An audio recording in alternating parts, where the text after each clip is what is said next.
Arye, thank you so much for joining us and for being willing to be our first person today. With only an hour, it's a short period, we'll just start right away if you're okay with that. World War II began with Germany's invasion of Poland, September 1st, 1939. Your parents were married in 1941, and you were born April 7th, 1942, more than 2.5 years after the war began. Before we turn to what happened to you and your family after your birth, let's talk first about your family and what you know of their lives before you were born. Thank you, Bill, and actually thank everybody for coming today to the museum. My father was born in the same place where I was born later, in Bardejov, Czechoslovakia. And his father, my grandfather, ran the general store in the village. The general store was a small store that sold basically a little bit of everything, like a miniature Walmart, if you can imagine that. And my father was working with my grandfather in the store. My father was one of 6 boys and 2 girls. At the time when the war started in 1939, he was already in his early 30s and still unmarried, which was a source of great disappointment and great worry to his parents. How can a person be already in his 30s and still not have a family? My mother, on the other hand, she was Hungarian. She was born in Hungary. Her father was, my other grandfather, was a lumber merchant.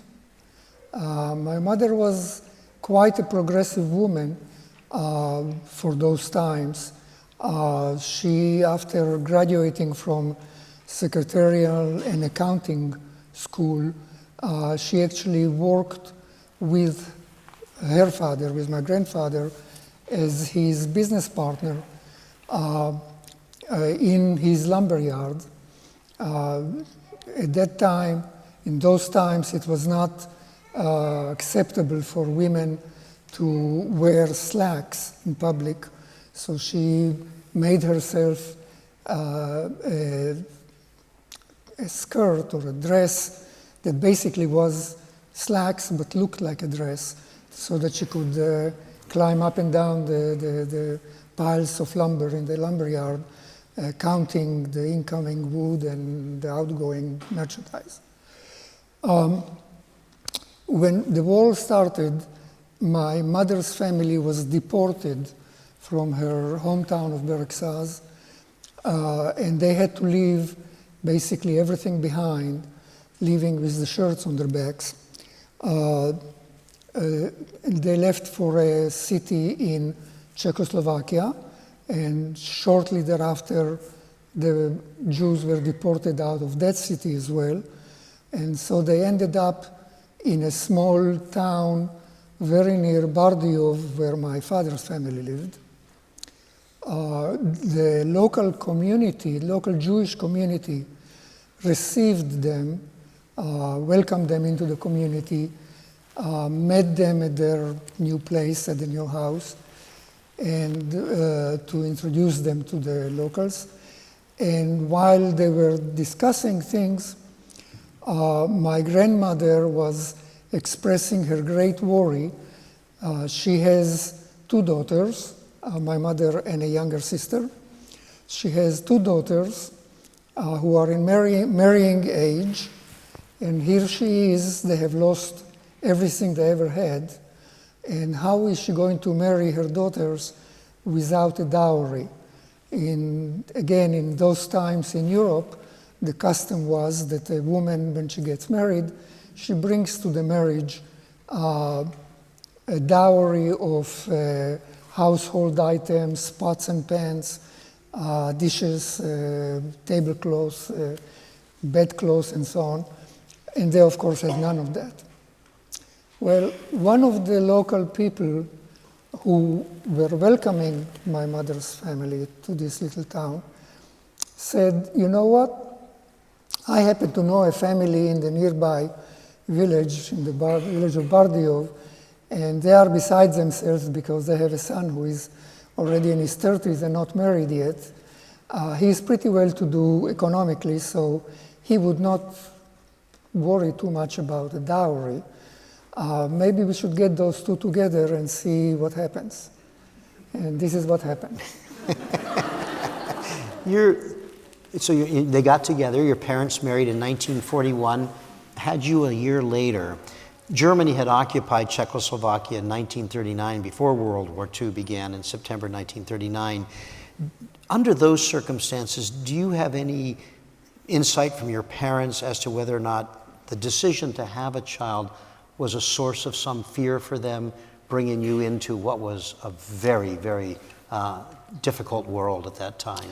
I'm sure that it was a very, very difficult decision for them.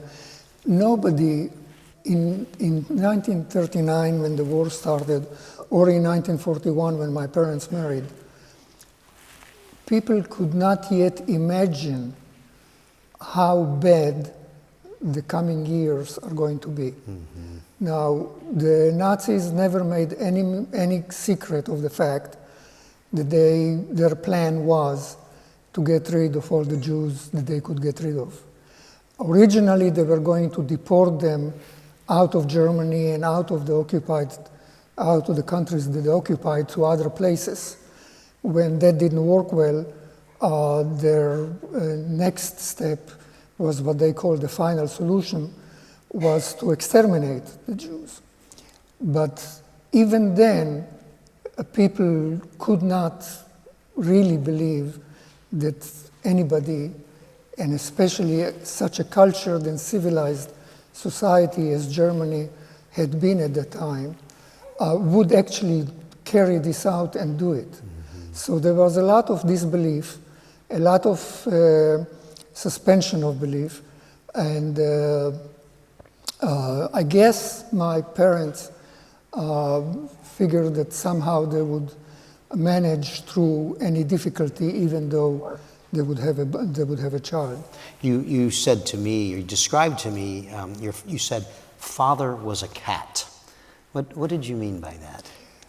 My father, since he was born and raised in a small village, he did not have much of a formal education. I would say he probably went to school through maybe elementary school, and then went to work with his father in the store from that point on. Even though he was lacking in formal education, my father, and I think I told you that before, in my opinion, I have met quite a few very smart people in my life. My father was the smartest person I have ever known. He was sharp, he was logical, he read a lot, he knew a lot about the world. And when I said to you, Bill, that he was like a cat, I meant in the sense that a cat is said to always fall on his feet. My father, in any situation, found the way to stay on his feet. He was an eternal optimist. He always looked for the little pony in the pile of manure, and he always looked for the good side, and much of the time he was right. And that's what helped him, I think, and all of us survived through the Holocaust. And speaking of your father, how did he manage to be able to keep his store open under the Germans? At first, before I was born, the Jews of Bardejov it was a large community, large part of the town, the village, was a Jewish population, and the Jews were relatively safe because the Germans were very methodical about their deportation of Jews to the extermination camps, and they have not gotten to Bardejov yet. Once they have gotten to Bardejov and started deporting the Jews of Bardejov, my father managed to get a certificate from the Germans called in Germany. In German, it's called wichtige Jude. Wichtige Jude translates in English literally to an important Jew. Now, of course, the German did not mean to say that he was important to them.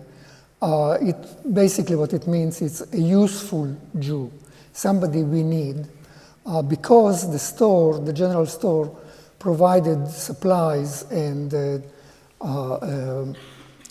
merchandise not only to the townspeople, everything from toothpaste to clothing and to household items, but also to some of the occupying German troops who bought their supplies there.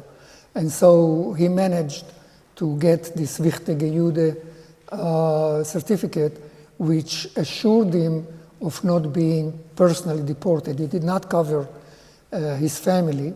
When he and my mother were married, my mother was not covered by this certificate, but he was. And so he could continue working in the store in relative safety. And he did for a while, but of course, April 7th, 1942, the day that you were born, was also the day of the first transport that took Jews to Auschwitz. Correct. Tell us about the circumstances of your birth and how your parents were able to avoid deportation to Auschwitz at that time. Yeah, the day I was born was the day of the first transport from Bardejov. Now, when we say transport today, we mean simply transport. In those times, the word transport was enough to cause chills to any Jew, because what it meant was that the Germans published a list by name of all the people who were supposed to report to the local train station, each with one suitcase of personal belongings. At the train station, they would be put on a train of cattle cars, 100, 150 people to the car. Each car contained 2 buckets, one to be used as a bathroom for the occupants, one full of water so that they could drink. And then the train would take those people on a journey that normally took anywhere from 3-4 days to a couple of weeks to one of the extermination camps in Europe, around Europe, and they would never be heard from again. And so on the day that I was born, that was the day that the Germans required a long list of Jews from Bardejov to show up at the train station for the first transport to a recently opened new camp in Poland named Auschwitz. Many Jews complied, many did not. My father was one of the ones who decided not to comply, and he escaped to the forest surrounding Bardejov to hide. My mother was in labor, and she couldn't comply. And the interesting story here is my mother's obstetrician, who had been taking care of her during her pregnancy, was a nice man named Dr. Rudolf Radach. And Dr. Rudolf Radach was not even Jewish. So he really shouldn't have had to worry about his safety. But he was one of the ones who ran for the forest. And the reason is because many years before, when Dr. Radach was still a little boy, his mother, who was a widow, came to work as a housekeeper in the household of a local Jewish doctor. And she worked for the doctor as a housekeeper for many years. And little Rudolf Radach grew up in the house of that Jewish doctor. And the doctor saw the boy. The boy was smart. The boy was very personable. And so the doctor saw to it that he would get a good education, which normally, being the son of a housekeeper, he wouldn't have an opportunity to get. So he got a good education all through high school. And after high school, the Jewish doctor sponsored him through medical school and helped him, supported him until little Rudolf Radach became Dr. Radach. Now that doctor did that because he recognized the intelligence and the smarts of the little boy, and he wanted to help him get ahead in life and make something of himself. But there were very evil tongues in town that spread the rumor that actually the reason that that doctor did that is probably because little Rudolf was his illegitimate son. Now that was absurd on a number of levels, not to mention the fact that little Rudolf was already 6 or 7 years old when his mother came to work for the doctor. But nevertheless, it was enough that that rumor that he was the illegitimate son of a Jewish doctor, that rumor was enough for the Germans to decide that he might have some Jewish blood in him.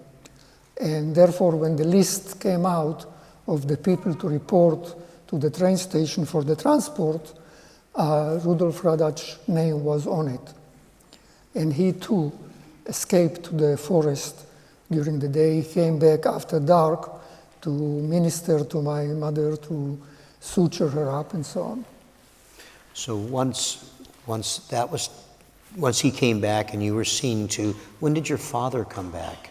My father came back also the same evening, and it was shortly thereafter that he managed to get the Wichtige Jude certificate. And so for a while, they felt relatively safe. As the transports became more and more frequent, they decided that staying, for me and for my mother, to stay in Bardejov was not safe anymore because we were not covered by the safety of that certificate. In fact, before you go on to that, as you said earlier, the Germans were so methodical with their lists. Tell us what happened when they came for your mother's sister, who was on the list. The Germans, they kept, if nothing else, they kept very good order and very good documentation of what they did. And at first, they were taking Jews, as I said, by name, by lists. And I mentioned before, my mother had a younger sister who still lived at home with my grandparents. And one day, for some reason, she was on a list that the Germans needed. So a couple of German officers showed up at my grandmother's house looking for my aunt, for my mother's younger sister. She was not home at the time. And so my grandmother told them she's not here and I don't know where she is. But you know what? My daughter is a young girl and her entire life is still ahead of her. I, on the other hand, am an old woman, an old lady, and I have lived my life.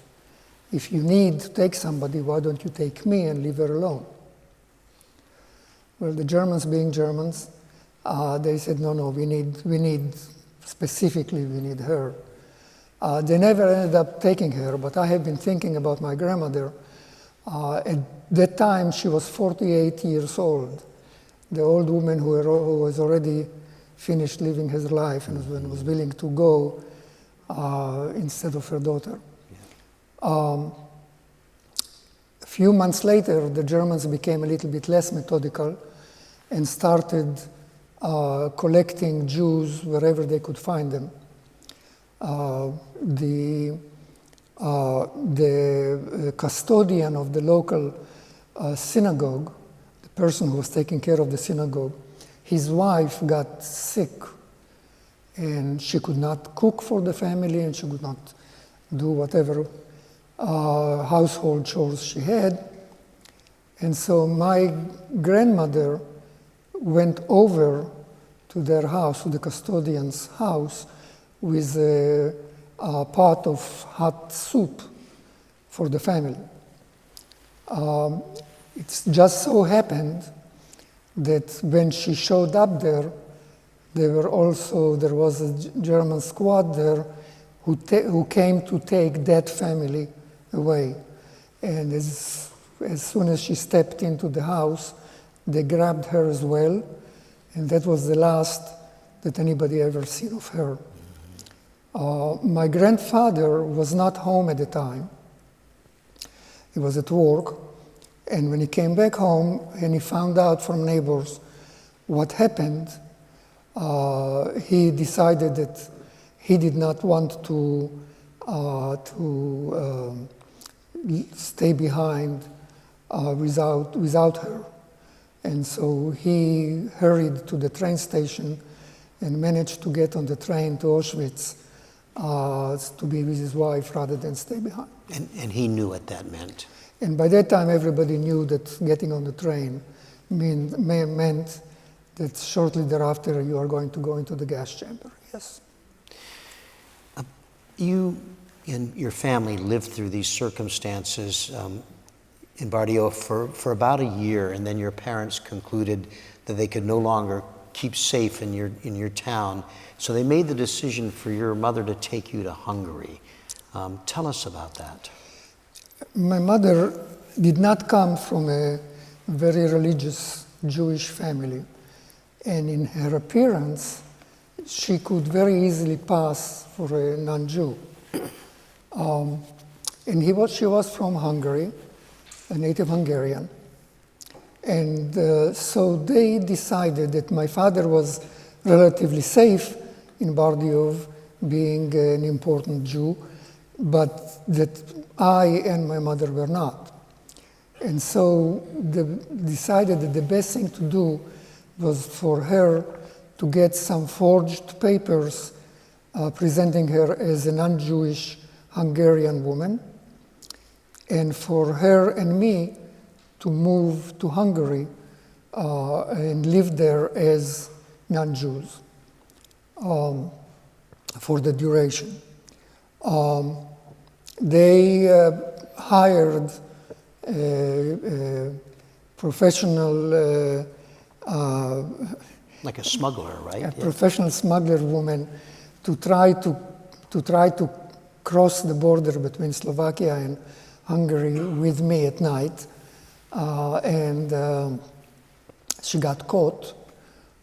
She was turned around and sent back, and my parents had to pay a fine. And they tried it again, and the same results. So finally, my mother decided to take things into her own hands. She gave me a sleeping pill at night to put me to sleep, put me in a sack on her back, and carried me across the border into Hungary with her forged papers. We visited Beregszasz. That was not a good place to hide, so we continued to the capital, Budapest.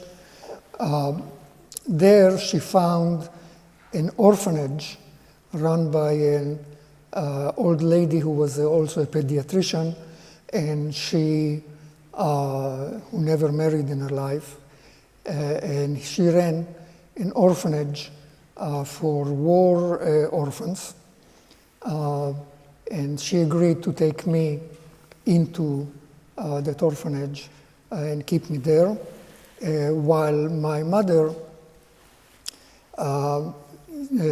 rented rooms in a boarding house. Now, again, in that time in Europe, the custom was that any place that rents hotels or inns or boarding houses that rent rooms for people they don't know, they need to ask for identification papers and notify the local police. So my mother knew that, and she knew that it would take the local police approximately a month to find out that her papers are forged. So she would rent a room in a boarding house, pay the first month's rent ahead of time, and then 2 weeks later, skip the place and go and find another place. And she kept doing that for about a year, always being a couple of weeks ahead of the police. That must have been very costly. It was costly. As I said, my father being, for a long time, being a bachelor and having a good job, not that he was rich, but he was well off. And so they spent quite a bit what they could to survive, and that's what they had to do. And so while she's doing that, you're in this orphanage. And tell us about what you know about life there. That was, she was a very, very strict person who ran that. The lady, the doctor who ran that orphanage, her name was Dr. Agnes Parzer. She was an older lady who never married, never had children, and she had never heard of Dr. Spock and Dr. Spock's book about how to raise children. She actually ran her orphanage more like a military unit. The best food for kids, according to her, was spinach. And if you didn't like your spinach at lunch, you would see it again at dinner. And so that I was not really used to this kind of life, but that's what we had. One of her rules was that the relatives of the orphans who lived there, the relatives cannot come and visit them, because whenever the relative would leave at the end of the visit, the orphans would cry and be sad, so better not to have the visit at all. And so she forbade my mother from coming and visiting me as well, which my mother couldn't stand. So there was a park right next to the apartment building where Dr. Parzer and her orphanage were. So my mother would come and sit on a bench in that little park and hope to catch a glimpse of her dear son through the window or on the terrace while I was playing with the other kids. Many years later, my mother and I happened to be in Budapest together on a trip. And so we made a point of going back to the same park and sitting on the same bench and enjoying each other's company without having to look for me through the window. Yeah. Arye, as things became worse and worse for Jews in both Czechoslovakia and Hungary, your parents, your father and your parents decided they needed to find a place for the three of you to go to where you could hopefully be safe. And as a result, they, along with another family, moved to this small village in western Slovakia. Tell us about that. About a year after that, after being a year in Hungary, I was already a little bit over 2 years old at the time. And my father decided that his certificate probably is not going to get renewed, and so he would not be safe anymore. The Hungarian Jewry was also being decimated by the Nazis. And so they decided, my parents came to the conclusion that they cannot sustain the current situation, and what they need to do is hide somewhere. My father did some research And I have no idea how he did that research, because that was long before the days of Google and the internet. He found out that there was a village in western Slovakia named Sisov that never had any Jews living in it. Now that is a rare find in Europe. By that time, Jews had lived in Europe for well over 1,000 years. And even though there were not always many of them, there were always some Jews in almost any place one went. So finding a village in which there were no Jews ever was really an extraordinary thing. And he decided that that would be a good place for them to hide, on the theory that the Germans, that Nazis would not look for Jews in a place that is well known not to ever have any Jews. And so my mother and we came back from Hungary, my mother and my father and I, and my father's best friend and his wife and their child all set out to go to Sisov. And the reason the friend went along was because? The friend, he had been my father's best friend since childhood. And he said that somehow my father was born under a lucky star, that he was very lucky. And if there is one Jew in Europe who is going to survive this catastrophe, this Holocaust, my father would be the one. And he wanted to be right next to him. And so he said, wherever my father goes, he goes with him. And so they went, two couples, two children. The other couple had a boy, a year older than me. His name was Victor. We called him Vicky. And we all set out for Sisov. When they arrived in Sisov, not knowing anybody there, they headed directly to the local church, confronted the priest, and said, we are Jews, we are on the run, we are looking for a place to hide, would you help us? Now, it's difficult for us today to even imagine what kind of a risk did they put themselves in, and what kind of a risk, in fact, they put that priest in. Because hiding or abetting Jews was an offense for which people got shot on the spot. If that priest would say, I don't need you here, or if that priest would notify the authorities about them, they would be dead. And if he didn't, and if he was found out, then he would be dead. So he was taking an enormous risk. They were taking an enormous risk. The priest thought about it and he said, I will hide the four adults. I will find you a place in the church to hide you. But I cannot take the risk of taking children. That's too difficult and that's too risky. You will have to find other arrangements for the children. And so there they were at the church, thinking about what to do with the two boys. And as they are looking around, they see that outside of the village is surrounded by hills. And on top of the nearby hill, there is a single house. And they ask the priest, whose house is that? And the priest tells them that the villagers make their living mostly by raising goats and sheep.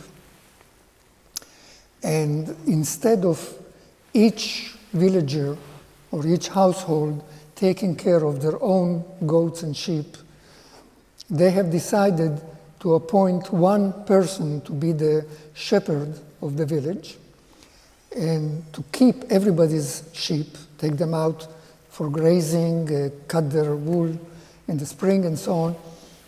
And they built him a house downwind from the village because sheep stinks quite badly.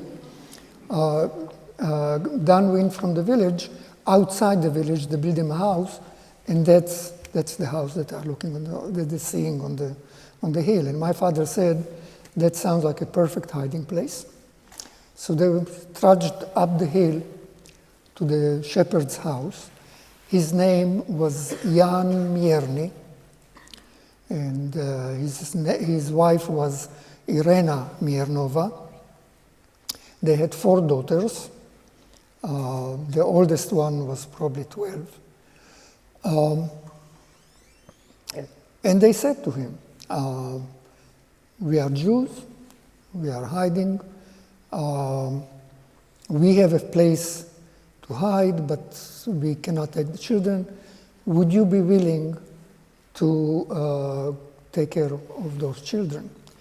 Now, we are now in 1944, in the fall of 1944. The Allies had already landed in Normandy in June of 1944. Everybody was thinking the war is going to come to an end pretty soon. The BBC from Britain keeps broadcasting, hold fast, we are coming, it won't take long. So they thought maybe this is a matter of a few weeks maybe, before the war is over and Germany is defeated. So Jan Mierny agreed to take us. My parents agreed to pay him to take us. And they all saw that this is going to be a matter of a few weeks, maybe a couple of months, and all will be well after that. Jan had a couple of conditions, however, before he would agree to take care of us. And his one condition was that since he has 4 daughters, and everybody in the village knows him and knows that he has 4 daughters, seeing little boys running around in his backyard would raise suspicion.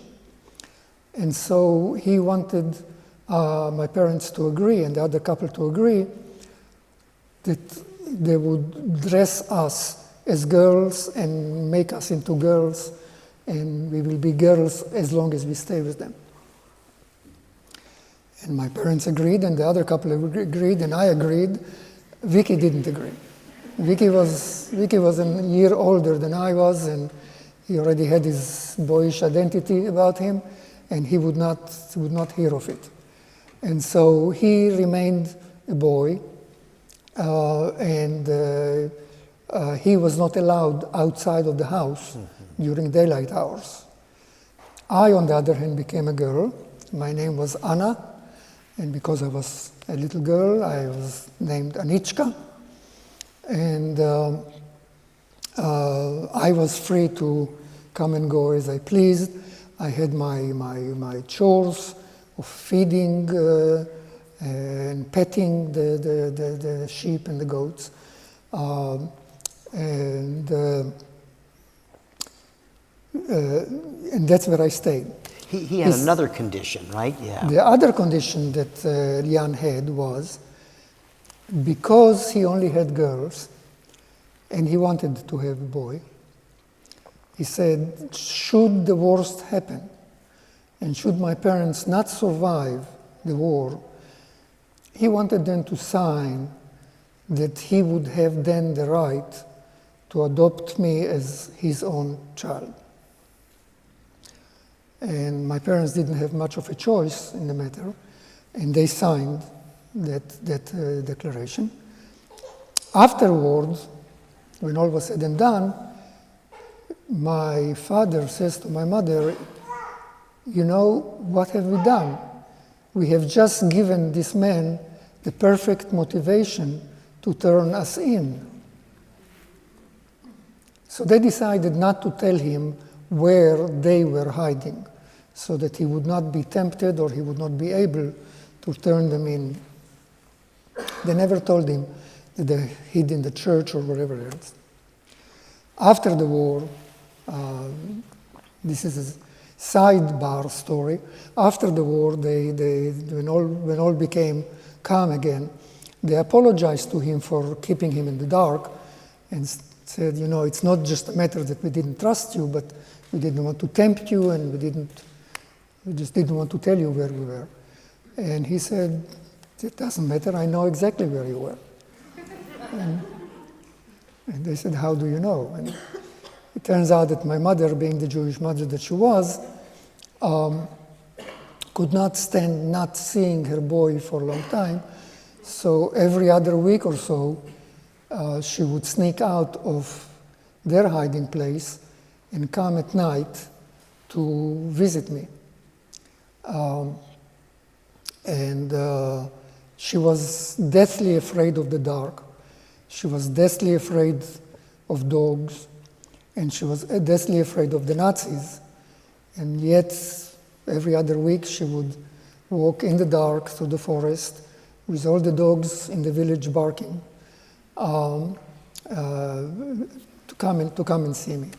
This was the winter of 1944. And Jan said, and one time after she came to visit, I followed her footsteps in the snow, and I saw exactly where she went. So I knew where you were. Arye, our time is running short, and we certainly want to hear about your parents and their hiding place, and a little more about the Miranis, but about your parents. At first, the priest put them in the bell tower. The priest put them up in the bell tower. Yeah. There was a little room, sort of an attic above the church, right next to the bell tower, and that's where they were. They were supposed to be very quiet during the daytime.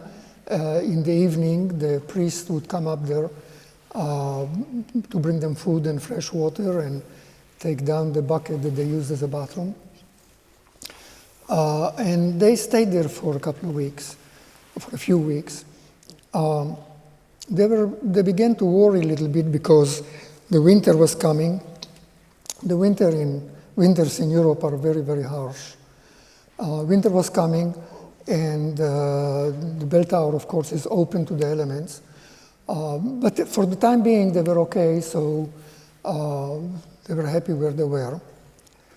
And until one night, after the priest came and brought food and water and left, and they were preparing to go to sleep, when they heard strange steps coming up the ladder to the bell tower, which of course scared the daylight out of them. A strange man they didn't know showed up on the ladder, and he said, just like I thought, there are Jews hiding here.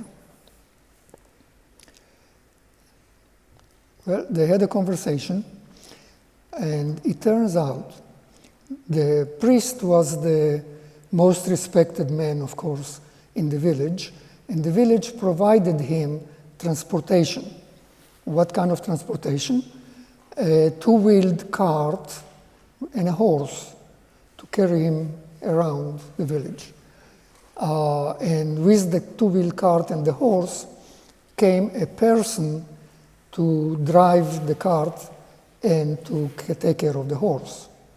This was this person. He was the priest's chauffeur, so to speak. And his name also was Jan. Jan is like John in English. His name was Jan Galko. And he said to my parents and to the other couple, there is a rumor in the village that there are Jews hiding in the church. And the rumor says that the Germans have heard that, and tomorrow a German patrol is supposed to come and search the church. And if I were you, my advice to you is not to be here. Well, they don't know who he is. They don't know if he's telling them the truth. They don't know if it's a trap. But they don't have much of a choice. And they say, what would you suggest we do? He says, you come to my house. And then again, when you are with your back to the wall, you don't have much of a choice. They came to his house. This is the middle of the night. They came to his house. And it turns out that he and his wife and their 4 children lived in a very, very small one-room house, hut to be more precise,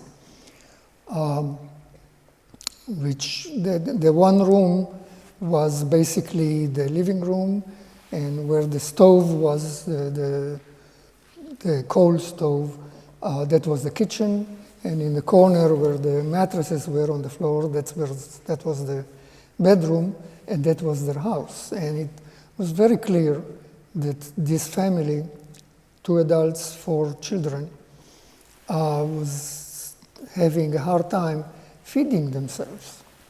Never mind bringing in 4 more adults to hide.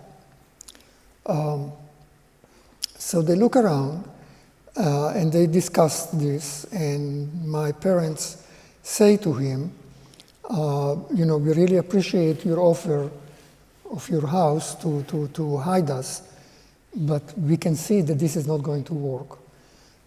We have managed somehow, until now, we'll manage to find a solution. Thank you very much. We'll find something to save us. And they turned to leave, and Jan's wife, her name was Pavela Galko, Pavela bursts into tears. And my father thinks maybe he had offended her in some way by telling her that the house is not adequate, or apologizes, I'm sorry, what is it that I said that caused you to cry? And she says, all my life I have been a good Catholic. I have done what I thought Jesus would want me to do. And I have the opportunity here to save 4 lives, and you want to leave. And they said, we cannot counter that. So they stayed there. They stayed there. The next morning, Jan, behind his house, had in his yard, he had a big pile of hay for the horse. So he and his son dug a hole, a shallow ditch in the ground under the hay, covered it with some lumber, and my parents and the other couple were to hide in that hole under the haystack with strict orders not to make themselves seen during the day, during daylight at all. Now, again, it's difficult for us today to realize the risk. This is a small house, small yard, right next to another house on one side, another house on the other side, with neighbors living there. If anybody is found hiding Jews, I already said they were to be shot on the spot. And it's not only them. The Nazi custom was that if Jews are found hiding, it's not only the people who hide them who get killed, who get murdered, it's their neighbors as well. And many villages in Europe were burned to the ground and their inhabitants shot because one Jew was found hiding in the village. And so it was of utmost importance that nobody should be able to see or know that there are 4 adults living in this hole in the ground under the hay. My parents spent the next 8 months. Not the 2 weeks or the couple of months. Not the 2 weeks, not the 2 months that everybody thought. My parents spent the next 8 months in the ground, under the hay. After dark, they could come out for bathroom breaks and to stretch and to eat, and then go back. They lay next to each other like sardines in a can. My mother told me they actually found it the most convenient way to do it was head to foot. And when one of them needed to turn around, everybody needed to turn around. And that's the way they spend the next 8 months until April of 1945, when Czechoslovakia was liberated by the Red Army. As it so happens, the day I was born was the day of the first transport from Bardejov. The Czechoslovakia was liberated on April 7, 1945, my third birthday. So my birthday has some significance to it. It sure does. Arye, there's so much that you were not able to tell us, that you had to skip over, and much less be able to tell us about what happened after that. But just if I can for a moment, there's so much you could tell about your time with the Miernes. For example, he was, as you said, astute enough to know that it's possible that the Germans would come, he'd be searched, so he had a plan. And very quickly, tell us what his plan was. Jan Mierny, the shepherd, was worried that who knows who might show up at the door at any moment. So periodically, we would practice a procedure that he would clap his hands and yell "teraz," which in Slovakian means now. And Vicky and I would have to jump into the coal bin. Right next to the coal stove was a bin where the coal was being held. We had to jump into the coal bin and close the cover over us and stay there quiet as mice until he gave us the all clear. And I was, as I said, I was 2-3 years old at the time, so my memories of those times are very dim.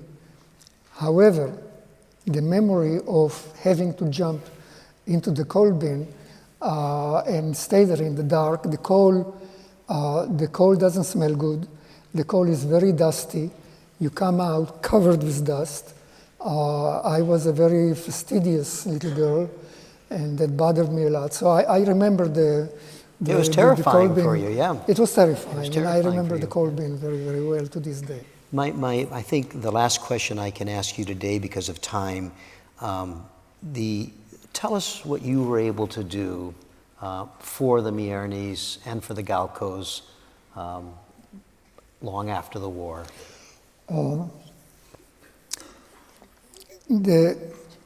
To this day, and I told Bill that privately, to this day I marvel and admire the courage, the decency, the humanity that the Galkos and the Miernes had exhibited in this whole episode.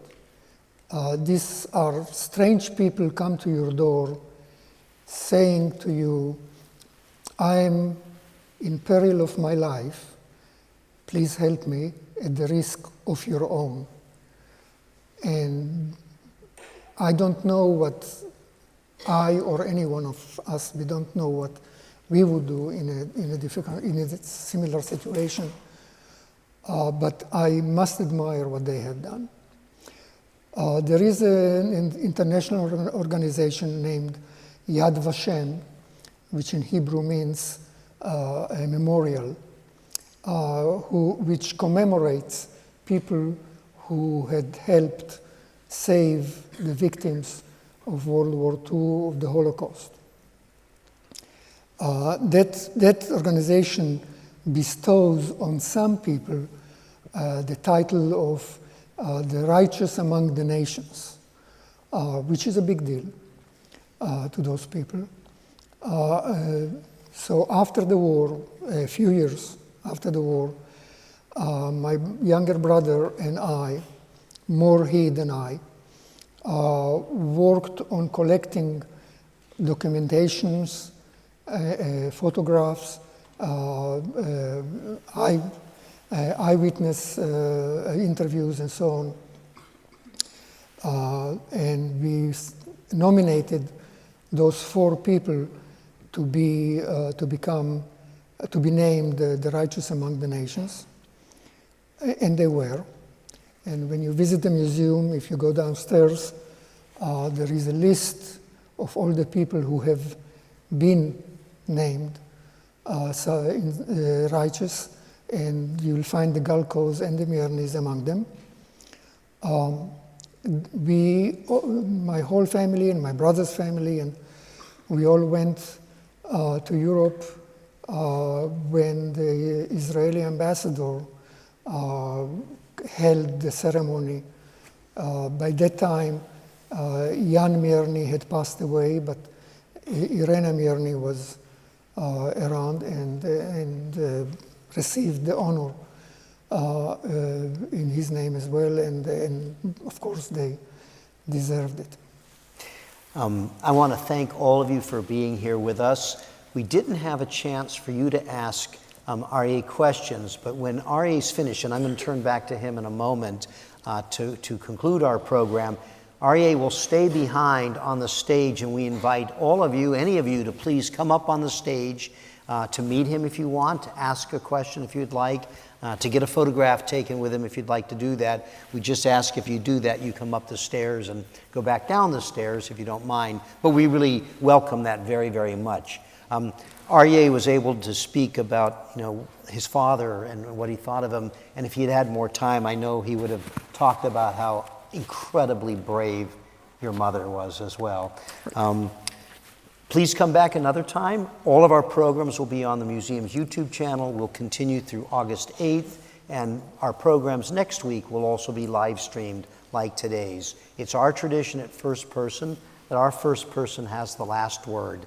And so on that note, I'd like to turn to Arye to close today's program. Well, thank you. Thank you, Bill.